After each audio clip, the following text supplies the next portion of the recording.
অন্তর্বর্তীকালীন সরকারের একজন উপদেষ্টাকে আমরা দেখেছি যে ফ্যাসিস্ট গভর্নমেন্টকে, খুনি গভর্নমেন্টকে তারা পুনর্বাসনের জন্য বিভিন্ন বক্তব্য দিচ্ছেন। এই পুনর্বাসন বক্তব্যকে আমরা প্রত্যাখ্যান করেছি। আমাদের এই যে বৈষম্য বিরোধী ছাত্র আন্দোলনের যে ব্যানারটি রয়েছে, এই ব্যানারটির আন্ডারে যতগুলো কর্মসূচি পালন করা হয়েছে, সবগুলো কর্মসূচি কিন্তু ছাত্র নাগরিকের চাহিদার ভিত্তিতে দেওয়া হয়েছে। আমরা দেখেছি আমাদের যে বাংলা ব্লকেট কার্যক্রম, শাটডাউন কার্যক্রম, আমরা দেখেছি যে রিমেম্বারিং দ্য হিরোজ কার্যক্রম, মার্চ ফর জাস্টিস কার্যক্রম, যত ধরনের কার্যক্রম, পরবর্তীতে আমাদের 1 পয়েন্ট মুভমেন্ট, স্বৈরাচার পতনের যে আন্দোলন, সেটি কিন্তু দেখা গিয়েছে কি লং মার্চ যেটি ছিল 5ই আগস্ট, এই লং মার্চ এগুলি কিন্তু ছাত্রদের, নাগরিকদের, সমাজের সব ক্লাসের মানুষের চাহিদার ভিত্তিতে কিন্তু দেওয়া হয়েছিল।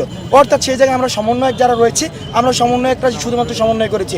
আরেকটি জিনিস যদি আপনারা দেখেন, সেখানে আমাদেরকে যখন উঠিয়ে নিয়ে যায়, তখন কিন্তু যাত্রাবাড়িতে, উত্তরাতে, বাংলাদেশের বিভিন্ন জায়গায় কিন্তু সমন্বয়ক ছাড়াও কিন্তু আন্দোলন হয়েছে। অর্থাৎ এই আন্দোলনের একটি গুরুত্বপূর্ণ বিষয় হচ্ছে সমন্বয়ক থাকছে কি থাকছে না সেটা মুখ্য না, মুখ্য হচ্ছে যদি নির্যাতন হয় সেখানে নির্যাতনের বিরুদ্ধে ছাত্র নাগরিক দাঁড়িয়ে যায়।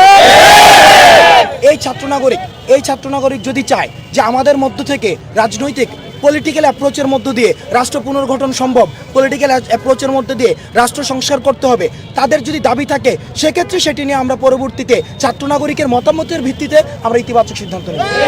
অপরাধ ট্রাইব্যুনালে খুনি হাসিনাকে প্রধান আসামি করে এবং এই ফ্যাসিজমকে যারা এতদিন পর্যন্ত এই ফ্যাসিজমের যারা বেনিফিশিয়ারি ছিল, তাদেরকে আসামি করে আন্তর্জাতিক অপরাধ ট্রাইব্যুনালে মামলা দায়ের করতে হবে। তৃতীয়ত, মিডিয়া কর্মীদের কাছে আমাদের আহ্বান থাকবে, যারা এই ফ্যাসিস্ট গভর্নমেন্টকে এতদিন পর্যন্ত সার্ভ করেছে, টিকিয়ে রেখেছে, বিভাজনের রাজনীতি বিদ্যমান করে যারা এই ফ্যাসিস্ট গভর্নমেন্টকে সেবা দিয়েছে, তাদের খবর যেন প্রচার করে মানুষকে বিভ্রান্ত করা না হয়, সেই জায়গাতে জনগণ আমরা মিডিয়া কর্মীদের